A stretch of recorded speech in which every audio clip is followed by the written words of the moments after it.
Okay guys, throughout the next 30 days, I'll be immersing myself in anime culture.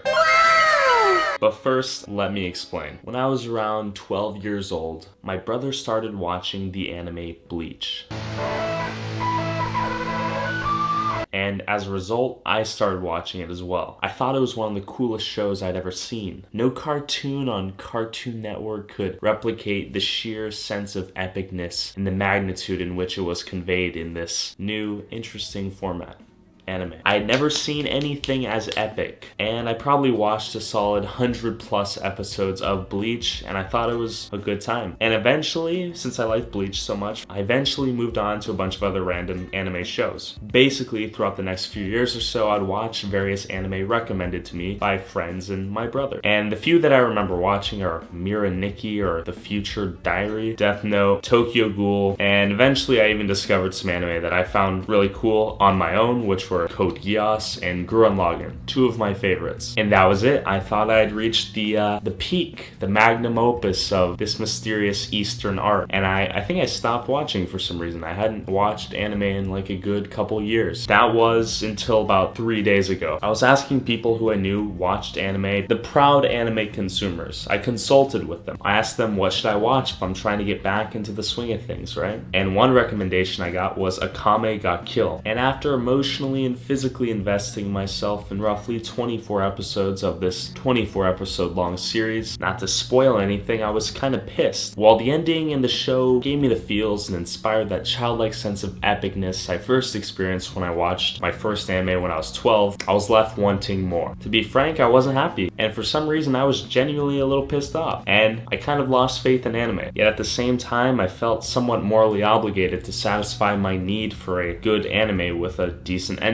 Thus, I have decided to watch roughly 1 to 2 hours of anime a day for the next 30 days in an attempt to rekindle my childlike obsession and interest with the scale of epicness and the feels anime had brought out of me when I was 12. Thus, I'll be attempting to immerse myself in the anime subculture, if you will, and see how it will change my outlook on life and entertainment. If I can further my understanding of anime, the art as a whole, to see if anime is just a good way of chilling out. So, there you have it. 30 days of watching anime. Is it okay if I call it otaku culture? Oh, sure.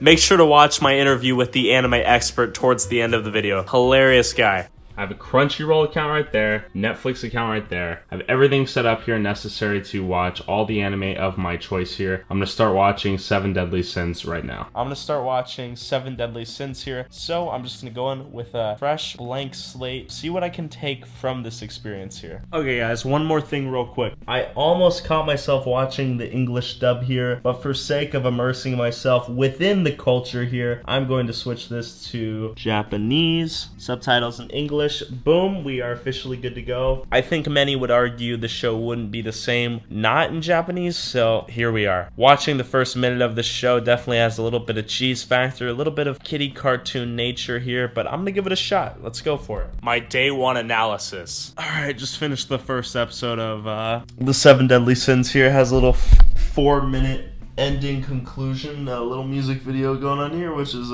pretty nice, I must say. 4 freaking minutes. So these episodes appear pretty thick, but in fact, there's a solid 5-6 minutes of like music videos before and after. But it was a cool episode. Definitely an OP. I don't know if I can call him OP, but seemingly overpowered main protagonist, what I presume. And we have a little Princess Peach-esque princess going on here. Dumb as bricks, airhead, but guys squeezing the pectorals half the time. So we'll see what happens, I guess. 3 episodes later. While I was sitting on my ass watching the show for a solid 54 minutes at least, these bastards had the audacity to captivate me with these cliffhangers at the end of every episode. So it looks like I'll be watching one more episode, total of 4 episodes. Can't watch any more at this point. I'm enjoying my immersion into this culture thus far. Definitely brings back that deep within us all. Much anime later. So I'm gonna go to bed. Good night. Day 2. I'm gonna watch 1 episode of 7 Deadly Sins, maybe 2 if I get a little gluttonous here, and then I'm gonna start watching My Hero No Boro Academia, whatever the hell it's called, on Crunchyroll. So I'm gonna try to immerse myself in 2 series at once. Well, I'm not opposed to watching a comedic or lighthearted show, or in this little experiment, anime. The 7 Deadly Sins struck me as rather boring 7 episodes in. Listen, I'm no anime or literature expert, but I just found that the main character, the little blonde-haired pervert kid slash dude, was kind of lame and boring, probably because of the fact he just seemed so overpowered to me. And to add insult to injury, the fact that the main character is always stealing panties and groping anime titties for no apparent reason, just for the sake of fan service, I guess. I know.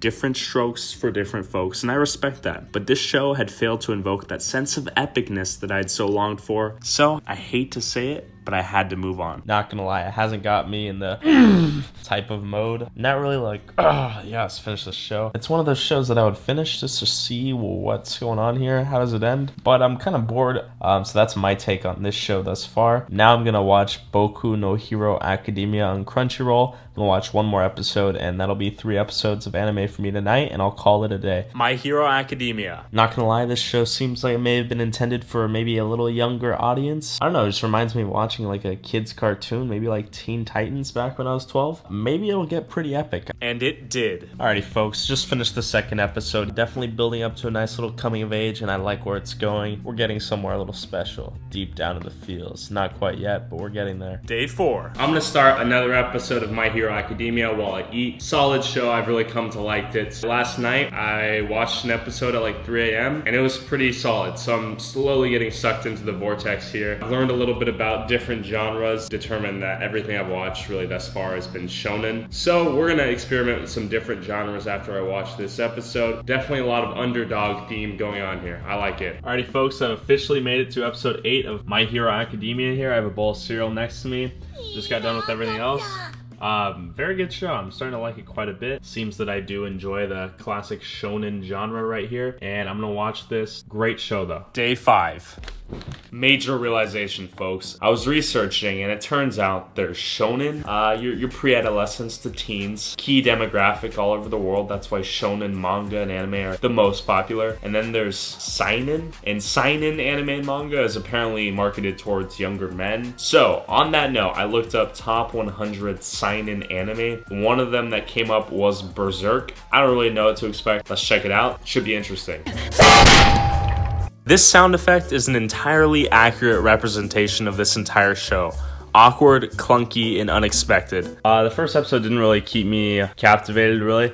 But besides that, the animation's kind of weird. It's like if they put a bunch of clay dolls and threw them on the screen. I'm trying to figure out a way to describe this. It just feels sluggish and slow, everything about it. Don't know if I would or would not enjoy it. I don't even know what's going on. Obviously, I've only watched the first episode, but further research, I've heard many bad things, so I may just have to distance myself from this show as well. Very odd-looking show. Goodbye, Berserk. Hello, Lane. Alright, folks, I found the show. It's called Serial Experiments Lane. It is actually made in 1998. Pretty freaking old. 13 episodes. One of the most strangely interesting and well-plotted anime. Not many know of this anime. You could call it an underground masterpiece. Definitely don't expect it to be the same as My Hero Academia, but I definitely expect it to be good. Meanwhile. Alrighty, folks, we made quite a lot of progress here. As you can see, I am on episode 27 of My Hero Academia, so we may just in fact finish season 2 within the next few days or so. Okay, guys, since I've been watching My Hero Academia for the last 8 days, I think it's time I switch up the genre a little bit here. So I'll be watching a show called Lane Serial Experiments, recommended to me by my brother, and it fits under the genre of abstract. I'm not sure what that entails exactly, but we're gonna watch it on a super shady anime site called Kiss Anime. Basically, porno ads pop up of like hentai chicks on the side, so this ought to be interesting, folks. Very weird feel to it right now. I was in for an intellectual roller coaster, folks. Okay, folks, 2 episodes into the show Lane Serial Experiments. It has to be the greatest departure possible from what I was watching earlier, My Hero Academia. Half the time there's some weird still frame, no audio. Not gonna lie, it's pretty freaking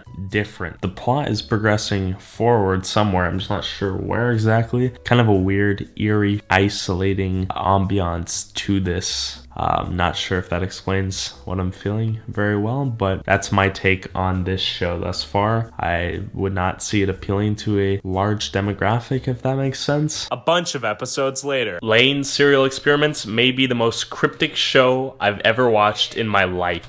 Present time. Very odd.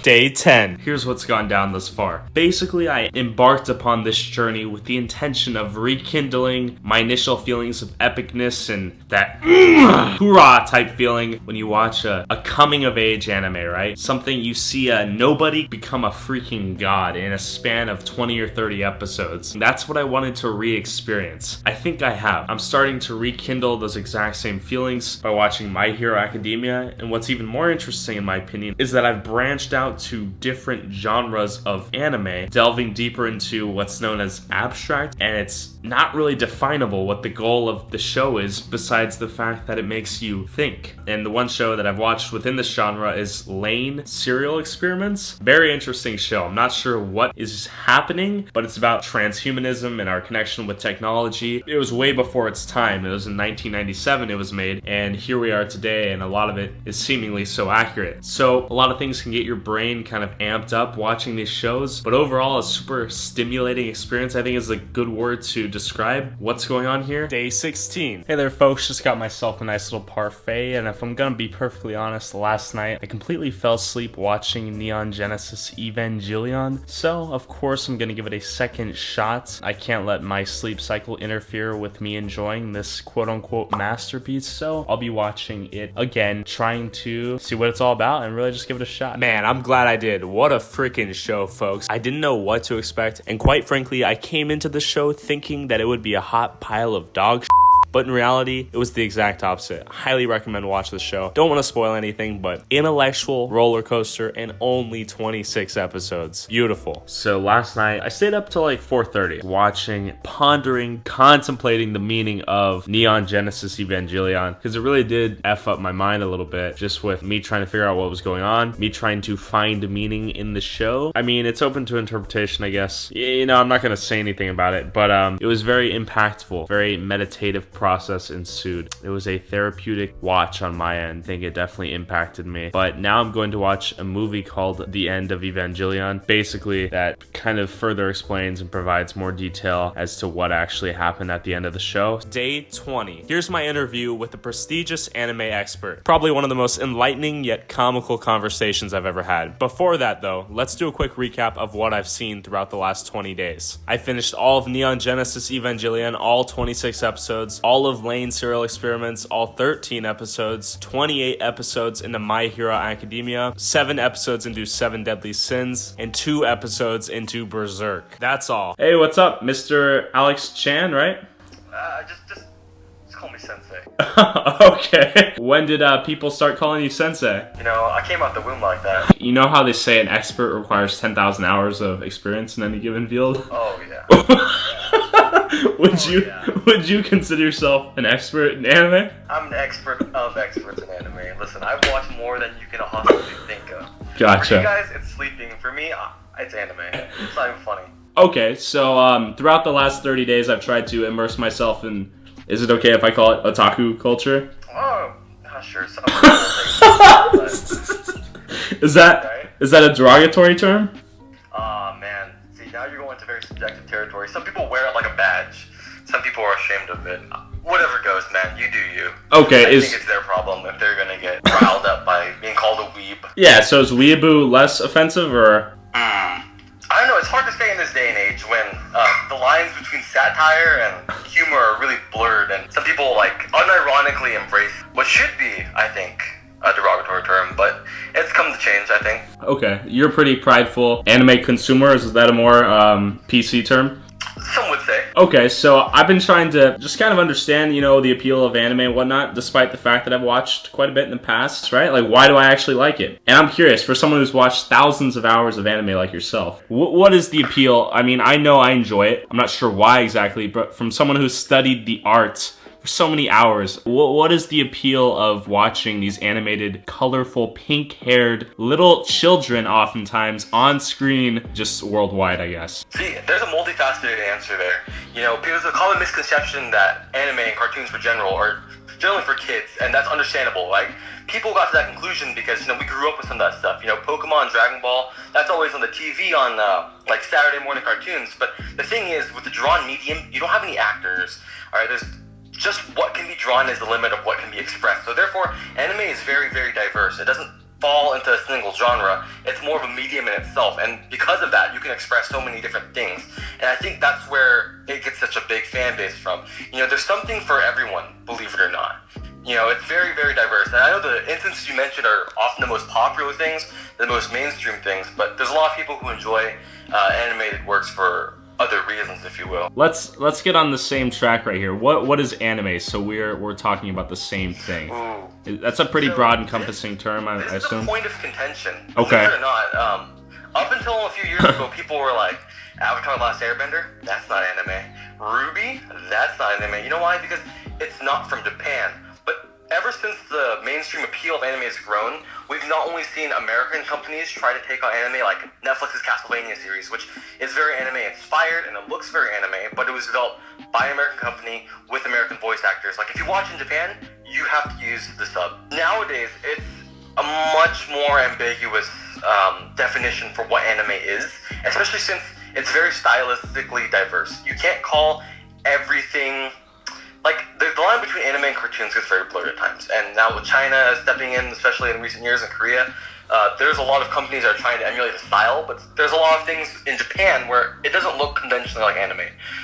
So I guess if you were to give like a broad definition, it's not very different from cartoons. I'll say that much. I don't think there is much difference between anime and cartoons. Okay. It's very controversial. Now, I understand that is that's somewhat spicy take, but at the end of the day, when it comes to a broad baseline, there isn't much difference between the two. So it's just a Japanese cartoon, is that? Yeah. Some would argue? Nowadays, people are arguing it doesn't even have to be from Japan. That was the definition for a long time. That was the definition for a very long time. Okay. But we live in odd times, friend. We live in strange times. Because the art styles vary quite a bit, I mean, from what I've seen. Oh, yeah. There's not like a definitive anime style, I guess. No. Okay, so we were kind of briefly discussing the whole shonen formula for success, in like Naruto, My Hero Academia, Dragon Ball, One Piece. Do you think there is a formula for success when it comes to anime or broad appeal? I think what a lot of people or a lot of companies try to do is they cater to what's popular at the moment. There are trends that come and go with the industry, and I think right now, we're at the tail end of the isekai genre, or the transported to another fantasy world thing. That was really big for a few years, and I think one of the prominent examples of being Sword Art Online, which kind of kicked that off, sent it mainstream. Don't necessarily advocate for that show, but the whole notion of you being in a fantasy world really resonates with a lot of people because it's easy to self-insert, and it's very, it is another one of those lowest common denominator things. There's a lot of shows coming out. That Slime Show, I don't know if you've heard about it. It's yeah. That's isekai, right? Yeah. Like, some shows are making parodies of that, like Konosuba is a good comedy based on isekai that plays off a lot of, it's defying a lot of the tropes that you would normally see or making fun of them.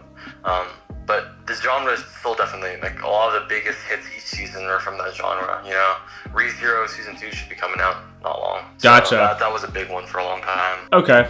So there's still commercial viability for non-shonen genres. Oh, yeah. Yeah. In fact, I think the market can get kind of saturated at times for shows like those magic high school battle shows that, were all the rage a while ago. I think there's a certain point where the consumer is kind of sick of seeing the same thing over and over again. And so the industry will have these trends and waves. It's kind of just to see where they go. And plus, there's a very diverse audience, so it's not like to say that one thing is going to rule economically. So gotcha. How do you think something like My Hero Academia, which is somewhat more recent compared to like the other big 3 or 4 anime that are like shonen, how do you think something like that emerges as culturally relevant as it is right now? That's really tough because I think there are a lot of really good or similar shows that just don't get the same exposure as My Hero. And to see it, I think we're in the fledgling stages of seeing it join those ranks, with DBZ and One Piece as those long-running shonen that everyone really likes, like almost like a cultural phenomenon. Those long-airing shows, people growing up with them. I think, and this is going to be like my biggest assertion on my end, it might just have to do with what makes it unique, because there's a lot of shows that have the same uplifting, inspiring formula. What My Hero has, which a lot of others don't, is like a society based around superpowers. You don't have one or two protagonists, like main characters who are just like Saiyans or whatnot. You have a society revolved around quirks, and I think the character design is really marvelous too. Like, it's a little wacky, but it fits and it's really distinctive. So in the same vein Gotcha. that you see a DBZ character, you can immediately spot that guy's from Dragon Ball. My Hero has that kind of flair. Yeah. So it stands out. It's fundamentally solid. I don't know what else there is to say about it. Maybe they got lucky. Who knows? But one thing's for sure, I enjoy it. A lot of people enjoy it. Maybe at the end of the day, it boils down to creating something that's legitimately enjoyable, and they do a good job with the characters. They're fun to watch. But there's another thing that Naruto and Shippuden, they got their peak surge of popularity here in the States in like the early 2000s, mid 2000s, right? Like they came at a time when there wasn't much else in the market if you're looking for something like that. You know what I'm saying?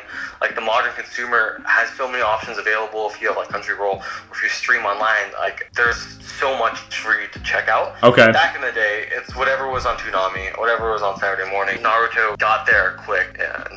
Toonami's, I used to watch that as a kid, and they're shut down for a while. That's kind of weird. Yeah, I didn't even think about that. I guess if you have access to Toonami, that's a pretty big Western exposure if you don't have Crunchyroll or anything like that. Yeah, Bleach showed up a lot there, and Bebop and Fully Cooley were like my favorite from Toonami back in the day. Bebop. They still air. Yeah, Bebop's, that's a show right there. Evangelion, right? This is an interesting case of commercial success after the fact, in that apparently they've garnered like $11+ billion in pachinko merchandising. That shit's so big in Japan, dude. I don't even know what that entails. Dude, it's like pinball gambling. It's wild. I don't know, dude. That's like, crazy though. You have to it ran out of budget. Those still frames where just classical music over like a still image. They were on their last legs on the Evangelion budget. And then the arguably rushed ending, I suppose. Yeah, that was beyond rushed. Holy crap! They were having an issue with TV Tokyo, who was airing the show back in the '90s. Their direction was different from what they wanted to show, so they kept cutting funding, and it ended up like that. So yeah, that show's very interesting to me in a lot of ways. It's a trendsetter for sure. The first half really does focus more on the action than what you'd expect a show about an alien invasion to entail, but the second half turns to like a psychoanalysis of Shinji and like what that entails. I think that's what Hideaki Anno wanted to convey, and that's why TV Tokyo kept cutting its funding. That's not what they wanted to see, but it's that's his artistic vision. I think it turned out all right. I think it turned out pretty well too. Yeah, even in 26 episodes, I think they did a pretty good job. I think I would have been more happy without have seen the movie, the end of Evangelion. Oh, really? End of Evangelion? Yeah. A lot of people really like the end of Evangelion for giving a more concrete ending. Yeah, but I guess my take was that the whole, even like the entire show is about alien invasion, end of the world, calamity, etc. But those are all externalities to the narrative, which is Shinji's. Yeah, it's internal. Yeah, exactly. From someone who's never seen anime or been exposed to really anything anime related besides their understanding of various probably negative stereotypes regarding the community, how does someone even get into something like anime without any pre-established experience watching it? And what's the best way to do something like that? That's kind of difficult because, to a show, it's important to create a distinction between the show's fan base and the show itself. I think there's a lot of legitimately really enjoyable shows that have fan bases that are less than optimal, and it drives a lot of people away because they don't want to be associated with that. But at the end of the day, you're your own person. You just gotta make a distinction. Like, there's nothing wrong with enjoying a show. You don't necessarily have to associate with people in the community. You just have to enjoy the show. I think anime, from what I've seen on a lot of these more or less non-mainstream shows, like Lane Serial Experiments, and I don't know if Evangelion. I guess that probably is mainstream. It made mainstream after the fact. It's kind of weird. Okay, well. Didn't have any manga beforehand that made it popular. But let's use Lane Serial Experiments. I think a show like that touched on a very interesting, the whole philosophy of that show and the message it's trying to convey. It's something I very rarely see in other mediums of entertainment. I couldn't pinpoint a show that replicates what that show tried to achieve in anime form. And I often see anime trying to achieve and communicate messages that are very unique in their approach that I rarely see elsewhere. Why are so many animes touching on different messages than, let's say, Game of Thrones or just popular shows in the West? Is it a West-East cultural difference with a lot of these things, or? I think at the end of the day, both East and West cultures get their enjoyment off dumb entertainment, right? Michael Bay movies are going to be hit at the box office no matter how bad they review on Rotten Tomatoes. And likewise, a lot of people hate Naruto and Bleach. Fairy Tail, for what they are, being relatively basic and predictable shows, without a lot of substance, I think, behind them. In terms of trying to express unique ideas, I think both the East and Western cultures will try to do it, but you don't often hear about shows like that in the West. I think the reason you might just not be going to indie film festivals and things like that, and I don't go to those True. myself either. Yeah, I guess but that's fair. That's fair. where most of it gets shown up, because I think mainstream media, especially in the West, is just really focused on entertainment. Entertainment's what moves money, and at the end of the day, that's what talks, right? Yeah, So fair. The reason I think these IPs that are just very out there, they're trying to explore things, aren't too common, is because they don't generally sell well. Or if they do, they get a really small cult following, and it's just not financially viable to try to churn those out, because you're taking a big risk. Every time you do something that is original, you're taking a big risk. That's why a lot of movies are based on books. Likewise, most anime have a manga adaptation beforehand. Yeah, most shows take a 12 episode format now because that's the least risky for a lot of executives. They don't want to invest too much in it. 12 episodes, test the waters. If it does well, they'll make more. My Hero's initial run was only 12 episodes, if I'm not mistaken. Interesting. 24 used to be the norm, but now 12, few shows are willing to try past 12. And I think as a result, you're getting more rush narratives. It's harder to tell a good story in 12 episodes because you have to be very concise. You have to cut the filler out. You have to get to the point and have good pacing. And as a result, I think some shows are suffering. But you also get some shows that are really well done in 12 episodes. Okay. Every now and then you'll get longer ones, so. How did you get into anime? Oh, man.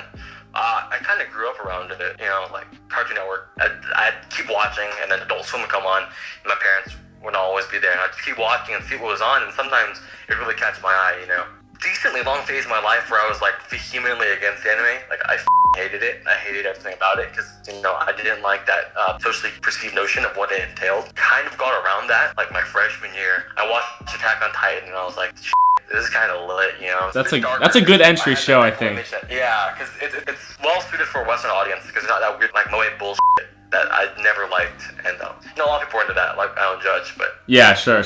What are a few good entry anime for the young Western man who wants to get a taste of anime, see what's going on? I think Cowboy Bebop is one of the most reliable bets. You think that's a good entry anime? For any Westerner, it's structured just like a Western show. It feels just like a Western show. Cowboy Bebop is, at its core, it's even episodic. You don't need to watch the previous episode to know what's going on most of the time. And the overarching plot only needs its conclusion at the end. It is perfectly structured to be aired on TV, like most Western shows are. That's a good one. None of these Naruto or... I would not recommend against it. I personally don't like shows that go on too long. Those shows are a big time commitment, Yeah. When you have several hundred episodes, you have to like it to really be invested and, keep watching. I'm not going to not recommend it because I know a lot of people really love their shonen. DBZ's had one of the biggest cultural impacts in the West, and I think for good reason. But, I generally recommend shows that are a bit shorter. My Hero's first season being 12 episodes is a good example. And if you like it, you keep watching and there's a lot more episodes. But it does leave on a more conclusive note after 12 episodes. Other good shows, Gurren Lagann. That's debatable. Gurren Lagann, oh man, that's a soft spot of mine. I really love that show. And I think it's tougher to get into, though, just because how absurd it is, It's a very stylistically different show from what a lot of people might be used to. But it gets hype, I would recommend that one too. I think that's a good... it'll get you pumped up a little bit. Exactly. the hoorah kind of effect. Have you seen Code Geass? I'm actually halfway through it right now. Okay. Well, I'm not gonna spoil any no plot related comments on my end. But I know I've talked to people about it and they've been kind of turned off just purely by the aesthetic, the long slim necks and the big. For the longest time, very, very typical of the mid early 2000s, shoujo style. A lot of shows like Ouran High School Host Club that got popular have a similar look to them, and I don't blame anyone for that. But at the end of the day, how something looks is really important because an anime can only appeal to you in two ways, right? You have what you can see and what you can hear while you're watching, right? If you don't like what you see, it's hard to get. And there's a lot of shows that I think are really good that have a yucky aesthetic. Right on, dude. Well, I'll let you get back to watching anime. What do you have next up on your schedule to watch? Oh man, so right now I was watching Ace of Diamonds, the baseball show. Dododo, it's currently airing. Here's what the master suggested to people new to anime. The classic Cowboy Bebop, and if you can stomach its wacky aesthetic, the almighty Gurren Lagann. The show will get you in the hoorah type effect and make you start pounding your chest, if that's what you're going for. 10 more days left. Alrighty, champs. Just just finished the second season of My Hero Academia. Now I'm going to start the third. We're officially 23 days in, so I have one last week of enjoying anime, basically. So I'm going to try to find a different series to delve into tonight. But Neon Genesis Evangelion, very cool show. Did not expect it to be that cool, but I enjoyed it quite a bit. All right, young thugs, we are going to watch this show called Black Clover. You know, it's the classic shonen formula from what I understand, but I don't know anything about it. All I know is it's popular. See if I like it. If not, I'm gonna move on to something else in my final week of watching anime. Jesus Christ, was that a mistake? Now, I've heard that this manga is selling extremely well, Black Clover, but the anime adaptation is just...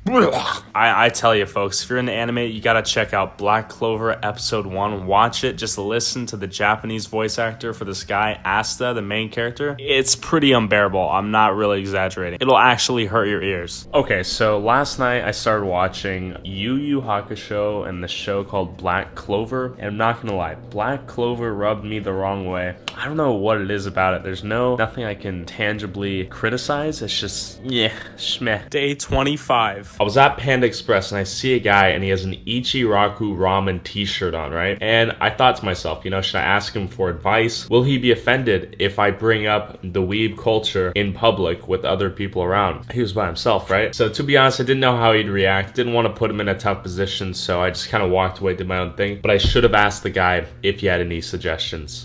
With that being said, though, I've been watching Yu Yu Hakusho. I've gotten 11 episodes in, and it's crazy. This show is literally 27 years old. This show is almost 30 years old, and I'm watching it, and I think it stands up pretty well.